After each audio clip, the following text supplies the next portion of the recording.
He was loved by the poor and feared by the powerful, a man who built hospitals, schools, and soccer fields while flooding entire countries with cocaine and ordering the deaths of thousands. This is the story of Pablo Escobar, the man who rose from poverty to become the most notorious drug lord the world has ever known, and the price he paid for it all. Pablo Emilio Escobar Gaviria was born on December 1, 1914 in Rio Negro, Colombia. Raised in the nearby city of Medellin, his early life was shaped by poverty. But even as a young boy, Escobar was ambitious.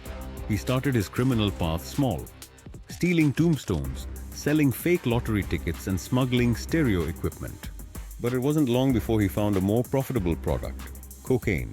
In the late 1970s, cocaine was exploding in popularity in the United States.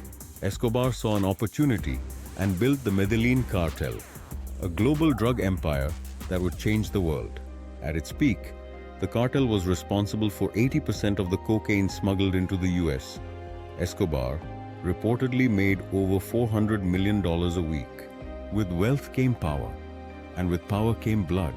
Escobar's strategy was simple: plata o plomo, silver or lead, take the bribe or take a bullet. Judges, politicians, police, and journalists who stood in his way were killed without hesitation.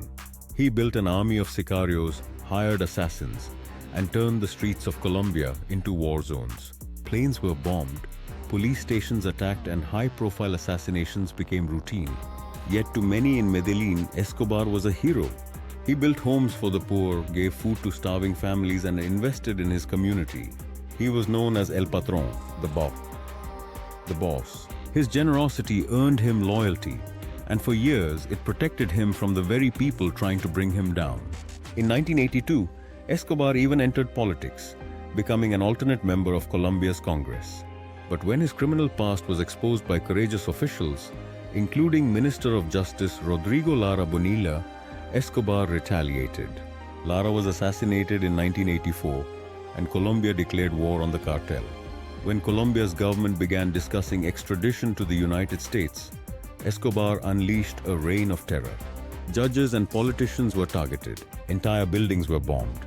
In one of his most infamous acts, Escobar ordered the bombing of Avianca Flight 203 in 1989, killing over 100 people, all to eliminate one political enemy. With US support, Colombian authorities intensified their crackdown. In a shocking deal, Escobar agreed to surrender in 1991. Under one condition: he would build his own prison. The result was La Catedral, a luxurious hideout with a bar, jacuzzi, waterfall, and full control over who entered and who didn't. Even from behind its walls, Escobar continued running his empire. But after continued murders and growing public outrage, the government moved to transfer him to a real prison. Escobar escaped before they arrived. The manhunt began again. Over the next 16 months, Escobar was hunted by a joint task force that included Colombian forces, US DEA agents, and a vigilante group known as Los Pepes, composed of enemies of Escobar.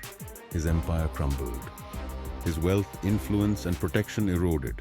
On December 7, 1993, just one day after his 44th birthday, Pablo Escobar was located in a Medellin neighborhood. In a final shootout, he was killed on a rooftop while trying to escape. Some say he was shot by authorities. Others believe he took his own life. Either way, the reign of the king of cocaine was over. Escobar left behind a complex legacy. To some, he was a cold-blooded murderer who caused unimaginable pain. To others, he was a modern-day Robin Hood who gave dignity to the forgotten. His story remains a chilling reminder of how power built on blood and fear always comes with a cost.